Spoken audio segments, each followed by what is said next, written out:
Hi all. I put up a video on the coronavirus that was very successful about a month ago. But also in the comment section, I got quite a few objections, and I wanted to answer those. Now let me start out by saying this. I am not doing this to defend myself. You don't have to agree with me. You can believe what you want. That's up to you, and I am not offended or threatened at all. But I saw so many repeated objections that I thought it would be good to address those from a biblical mindset. So let's get right to it. Here's the first objection. The coronavirus isn't mentioned by name. Well, that came up again and again. The coronavirus is not mentioned by name in the Bible. Listen, here's the answer. We wouldn't expect it to be, would we? Just like the earthquakes Jesus said will increase. We don't expect the scriptures to mention the specific fault lines. It simply says, like birth pains, earthquakes will increase in intensity and frequency in the end. It's the same with wars and rumors of wars. It doesn't mention specific skirmishes. It just says there will be an increase in global tension. It is the same with plagues and pestilence in the end. We will see an increase in these. Now, about the coronavirus, none of us know how big the coronavirus will become. Has it hit its peak and started to decrease? Well, we hope so. But man, it raced through the world, didn't it? Now, I don't think this is part of the final plagues, those end plagues. The book of Revelation says those plagues will kill 1/3 of the people on earth. But I do think this is a preview of things to come. And I do believe this is one of those birth pains Jesus said we would see in the end times. So just like a birth pain, those initial contractions can get bad, but they are just a preview of what is to come, and it's going to get worse. Next objection. There has always been plagues. And the two that are mentioned regularly are the bubonic plague that wiped out half of Europe and the Spanish flu that killed at least 50 million people. The objection goes like this. How can you talk about the coronavirus being an end-time birth pain when these other plagues were much worse? Well, here's the thing. I am not isolating the coronavirus and saying it is an indicator by itself. When Jesus gave those signs that would indicate the end, he painted a picture of many things taking place. When you see a number of things happening and not just one, then you'll know you're getting closer to the end. We see the signs we should be looking for in Matthew 24, Mark 13, and Luke 21. There will be an increase in false prophets and false messiahs claiming to come in his name. Wars and rumors of war will become commonplace. You will see an increase in famines, earthquakes, and pestilences in various places.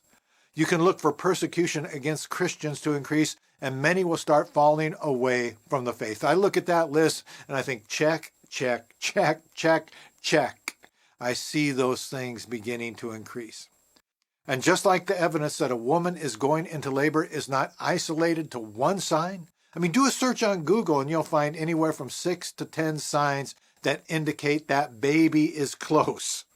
It is the same with end-time prophecy. We don't take one incident, an earthquake, a war, or a pestilence and exaggerate it into something it's not. But when we see all the signs increasing, we need to be alert. We can know we are in that season. Here's another. But people have been saying it is the end time forever. One objector said this type of pandemic engulfed the world previously also in the form of plague, smallpox, cholera, Spanish flu, etc., killing millions of people all over the world.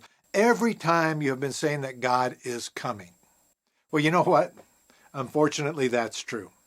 Every time there has been a cataclysmic event, people have claimed this. I'm sure many said this after the bubonic plague and Spanish flu. Many said it during World War I. But they were premature, not only in the fact that it didn't happen, but premature in their understanding of when it would happen. They were saying that before a key prophetic piece was in place. The nation of Israel had to be restored first before the Lord could return. This happened in two phases in 1948 and 1967. Now, the prophecies concerning Israel are amazing. Some objections said we make prophecy up as we go. We see something happen, then we weave prophecy around it. But prophecy never predicted what would happen before it did. Well, you know what? That's simply not true. God predicted that when Israel rebelled against him, they would be scattered all over the world. That's Deuteronomy 28:63 and 64. He said their land would become desolate. That's Leviticus 26:31 and 32. Then Amos predicts that the Jews would regain their land and never be uprooted again. That's Amos 9:15. Now some claim all that happened when General Titus came into Jerusalem in AD 70 and destroyed the temple and killed a countless number of Jews. But that can't be, because the Jews were not completely scattered until AD 135, when the remaining Jews felt strong enough to rebel against Rome. Hadrian, the Roman emperor, put down that insurrection with devastating results. Almost 200,000 Jews died. Much of Jerusalem was destroyed, and he turned Jerusalem into a Roman colony. And now listen to this. He banned the surviving Jews from ever returning to Jerusalem. If they did, the penalty was death. So that scattering happened in AD 135. And from AD 135 until 1948, over 2,000 years later, the Jews were scattered throughout the world.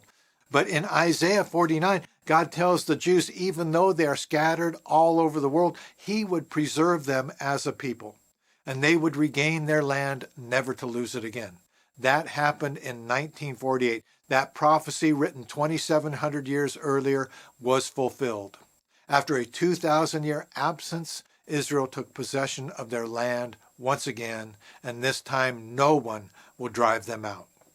Now, the amazing thing about that is this has never happened in history before, where a people completely lost their land and were scattered all over the world, but somehow maintained their identity and eventually regained their land. But that is exactly what happened with the Jews, and only with the Jews. Why? Because God did it. So my point is this: while the Jews were still scattered and the land of Israel was desolate, to say the end was here because of any war or any plague, even as brutal as the bubonic plague was premature. But as soon as the miracle of Israel being regathered to her land, listen, at that point, the prophetic clock started ticking. We were moving towards the return of the Lord. One more objection. It's been the end times ever since the church came into existence. And I had some lovely comments calling me a fool who had no idea what the Bible says, because I did talk about the end times being at the end. And so, yes, the Bible does say we have been living in the end times since the resurrection. Peter, in his first sermon in Acts, links the prophecy of Joel 2:28 through 32 with the days they were living in after the resurrection, and Joel called those days the last days. So in a sense, yes, it has always been the last days, ever since the church came into existence. But I think almost everybody would understand that there are the last days of the last days. Let's just call this the final season. That's what Jesus spoke about in Matthew 24. He was talking about the future, those days leading up to his return. Isn't that what his followers ask? Listen to how they put it. Matthew 24:3. As he sat on the Mount of Olives, the disciples came to him privately, saying, "Tell us, when will these things be? And what will be the sign of your coming?" And here it is, "and of the end of the age." That word "end" in the original Greek is suntelia, and it's speaking about the final end, the consummation of all things, the entire completion. So this end is the end of the end. Well, that's it. Let me know what you think. If you don't agree, listen, that's okay. I don't mind people disagreeing with my teaching. It opens up a chance for dialogue. And I believe a faith that can't be defended isn't a faith that should be embraced. And I want to thank all who have disagreed in a civil manner. I've enjoyed reading those comments, and I've left up many that disagree with me. But I do take down any comment that attacks others, that descends into obscenities and name-calling. Listen, that's not dialoguing, and it isn't constructive. Those comments will be moderated and nobody will see them. And so let me know what you think. Even if you disagree, I'm looking forward to your opinions. Well, thank you.